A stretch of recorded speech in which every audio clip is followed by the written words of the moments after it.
Bienvenue dans cette vidéo de présentation de la typologie Inosis Nouveau Regard en Occitanie, avec le détail notamment de l'arbre sur la branche herbivore. Dans cette vidéo, nous allons parler plus spécifiquement de la branche des exploitations avec élevage herbivore. Il s'agit donc, pour le cas de la typologie Inosis, de la branche dans laquelle se trouvent toutes les exploitations ayant au moins un atelier d'élevage herbivore significatif. Cela signifie que par ailleurs, elles peuvent avoir d'autres élevages, des élevages granivores notamment, mais également des productions végétales de différentes catégories. Pour démarrer, voici la liste des critères de significativité qui ont été retenus pour les ateliers herbivores, donc qui sont les ateliers qui nous intéressent plus particulièrement dans cette branche.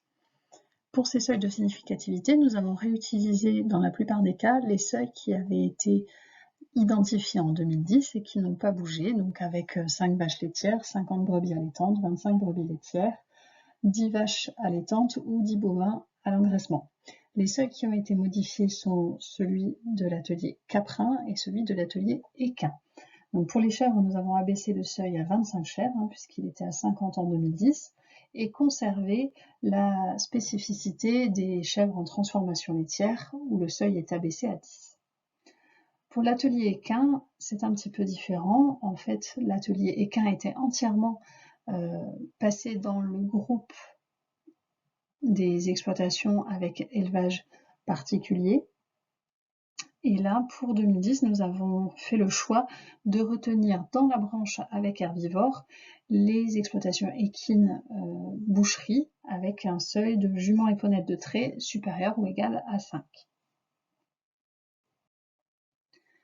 Le seuil de significativité que vous voyez ici est un cas particulier, c'est un critère de significativité qui n'est pas appliqué dès le début de la typo, puisque c'est un choix purement régional de la typologie Occitanie, pour identifier les ateliers dits herbivores hors sol, dans lesquels nous avons classé les veaux de boucherie, les agneaux en engraissement et les chevreaux en engraissement.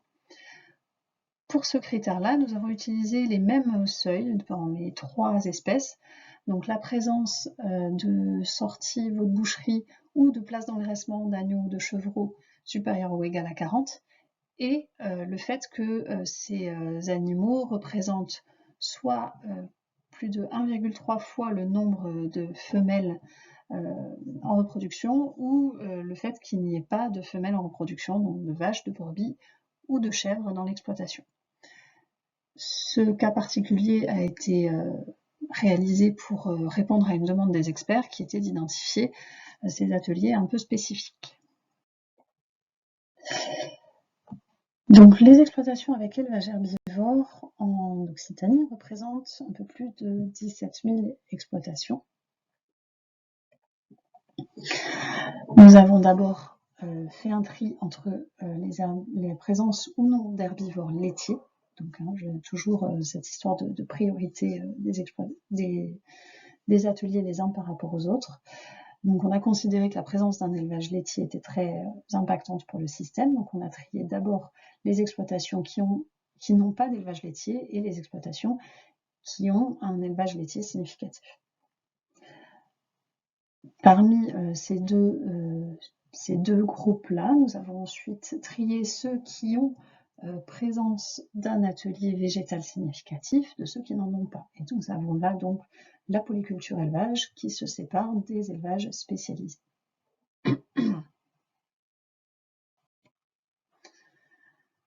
Si je regarde donc la branche des exploitations spécialisées d'élevage herbivore viande, donc ici nous n'avons pas de production laitière significative et nous n'avons pas de production végétale significative. Nous avons donc un nouveau tri à faire pour isoler les exploitations qui ont également des productions de granivores. Vous avez là le NEH 122, les polyélevages herbivores viande et granivores. Vous voyez, avec des effectifs relativement faibles.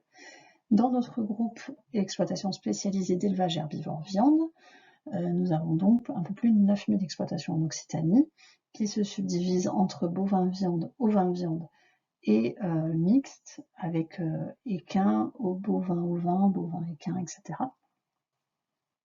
Et pour cela, nous avons utilisé un critère de tri sur les pourcentages du GB ruminant viande couvert par soit des bovins, soit des ovins, et le seuil minimal pour l'autre atelier qui peut être ou non atteint. Nous n'avons pas isolé un groupe spécialisé équin boucherie parce que les effectifs sont trop réduits à l'échelle régionale.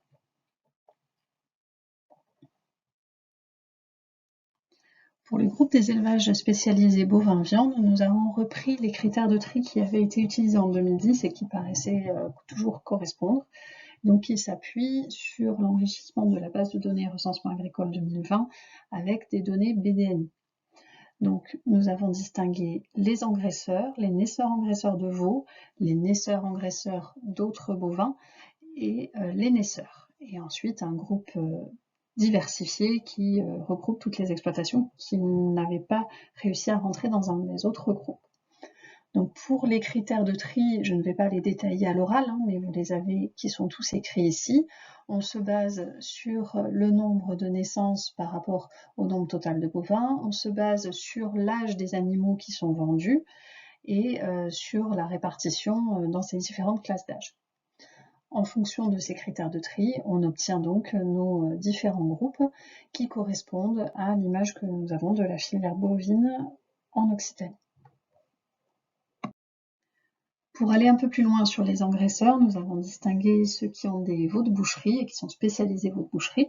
Donc là, nous avons réutilisé le critère dont j'ai parlé tout à l'heure sur la significativité de l'atelier veaux de boucherie, mais avec un critère d'âge, donc 4 à 10 mois.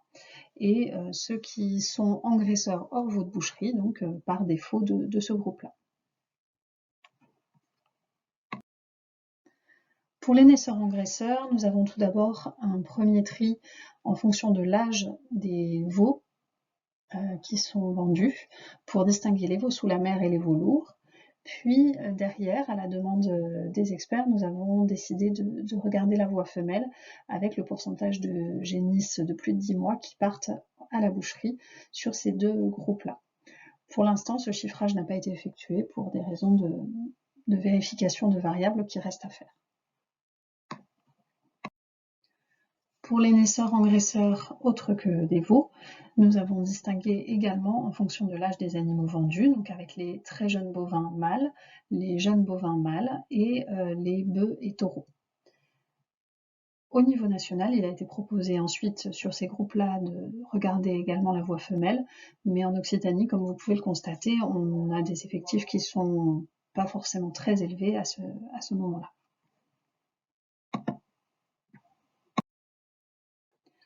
Pour ce qui est des naisseurs, qui est le groupe le plus important en Occitanie, nous avons distingué également en fonction de l'âge des animaux vendus sur la voie mâle, donc avec les broutards pour les 4-10 mois, les mâles repoussés pour les 11-14 mois et les gibets maigres pour les plus de 14 mois. Et ensuite, nous allons également appliquer la distinction sur la voie femelle avec le pourcentage de génisses engraissées. Néanmoins, de la même manière que sur le premier groupe, nous n'avons pas encore la variable qui nous permet de le faire pour l'instant.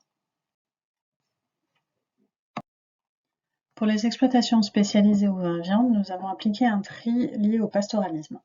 Donc avec d'une part les troupeaux pastoraux transhumants, donc liés à un critère sur le pourcentage d'herbivores qui partent en estive, puis les pastoraux sédentaires, qui est basé sur un critère lié à la surface de lande et parcours dans la SFP, et enfin par défaut les non-pastoraux.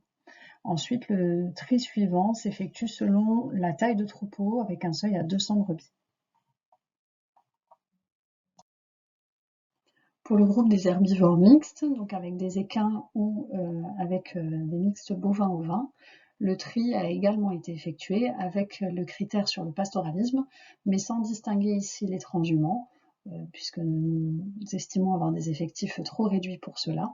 Nous avons juste distingué les pastoraux et non pastoraux.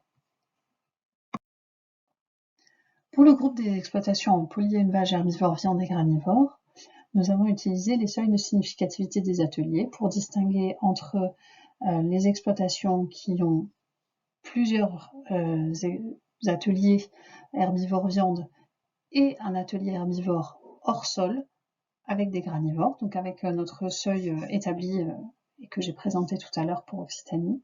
Puis nous avons créé le groupe bovin viande granivore, ovin viande et granivore, et un groupe mixte herbivore viande et granivore, mais sans atelier d'herbivore hors sol. Comme vous voyez, sur ce dernier groupe, comme sur le premier, on a des effectifs très réduits. Je vais maintenant vous détailler le groupe des polyculteurs éleveurs avec herbivore viande. Donc, ce sont ceux qui ont un atelier au moins d'herbivore viande significatif, mais qui ont également un atelier de production végétale significatif. Pour ce groupe-là, comme pour les élevages spécialisés sans production végétale, nous avons effectué un premier tri sur la présence ou non d'un atelier granivore significatif. Le groupe polyculture, polyélevage, herbivore, viande et granivore étant assez réduit, on s'arrête ensuite à un tri qui distingue juste les exploitations avec un atelier d'herbivore hors sol et ceux qui n'en ont pas. Pour les polyculteurs éleveurs herbivores viande sans granivore, le tri suivant s'effectue sur la présence de cultures autres que des grandes cultures, ou non, et pour ceux qui ont que des herbivores viande et des grandes cultures, nous avons appliqué ici un seuil de dominance ou non des grandes cultures dans le système avec l'application d'un critère de SAU-COP sur nombre d'UGB total supérieur ou égal à 2. C'est un critère que nous utiliserons dans tous les groupes de polyculture élevage avec grande culture. Pour les groupes de polyculture élevage herbivore viande, toujours, donc une fois qu'on a fait cette distinction sans grande culture, avec grande culture prépondérante ou avec grande culture secondaire, on applique un certain nombre d'autres distinctions. Là, pour les herbivores viande, nous avons choisi de distinguer les élevages bovins viande et les autres herbivores viande en Occitanie, puisque les éleveurs bovins viande avec polyculture sont les plus nombreux, les autres étant en effectif relativement réduit. La question se pose de prolonger le groupe des polyculteurs éleveurs herbivores bovins viande avec des grandes cultures secondaires qui est au-dessus de 1000 exploitations. Passons maintenant aux exploitations avec un élevage herbivore laitier significatif, donc en détaillant le groupe des exploitations spécialisées d'élevage avec herbivores laitiers.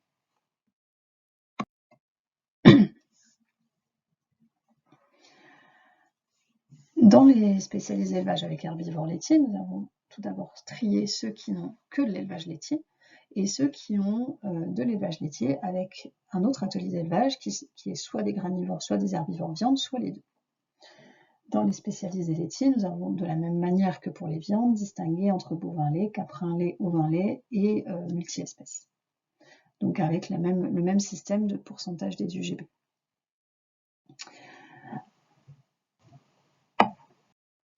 Sur l'ensemble des groupes spécialisés élevage laitier, nous avons d'abord distingué les livreurs et les transformateurs avec la présence ou l'absence de transformation laitière sur l'exploitation.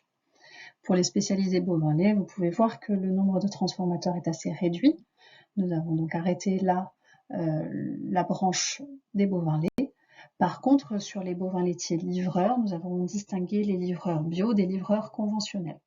Le groupe des conventionnels étant encore suffisamment important en termes d'effectifs, il est possible de le rediviser avec un autre critère. Pour les caprins laitiers, on retrouve la distinction entre livreurs et transformateurs dès le premier tri sur ce groupe de spécialisés. Et ensuite, on applique de nouveau le tri entre pastoraux et non pastoraux avec les mêmes critères que précédemment. Pour les ovins laitiers, nous avons conservé bien sûr le distinguo entre livreurs et transformateurs en premier critère de tri, puis nous avons appliqué le critère sur le pastoralisme. Par contre, suivant ce que nous ont dit les experts, nous l'avons appliqué de façon différenciée entre transformateurs et livreurs. Pour les transformateurs, les effectifs étant assez faibles, nous avons gardé uniquement la distinction entre pastoraux et non pastoraux. Par contre, pour les livreurs, les experts nous ont demandé de tester un groupe pastoraux mixte qui ne répondent pas aux critères pastoralisme collectif avec le taux du GB estivé supérieur à 10%, qui ne répondent pas non plus aux critères pastoralisme classique surface de l'an des parcours supérieur ou égal à 50% de la SFP, mais par contre qui ont plus de 30 hectares de SFP et qui donc peuvent l'exploiter sous une forme de pastoralisme pas systématique. Donc ce groupe-là, comme vous pouvez le voir, a un effectif relativement réduit par rapport aux non-pastoraux. Reste à savoir si il est intéressant de le conserver tel quel.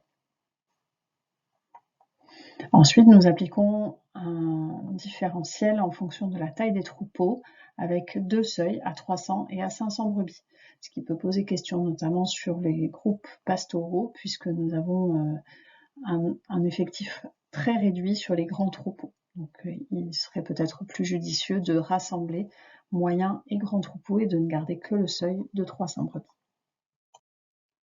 Si on revient maintenant sur les exploitations en polyélevage herbivore laitier avec des granivores ou des herbivores viande, ou les deux, nous avons d'abord distingué ces exploitations avec des élevages mixtes hors sol, c'est-à-dire des granivores plus des herbivores dits hors sol, donc avec notre critère de significativité sur les ateliers veaux de boucherie, agneaux d'engraissement ou chevreaux d'engraissement.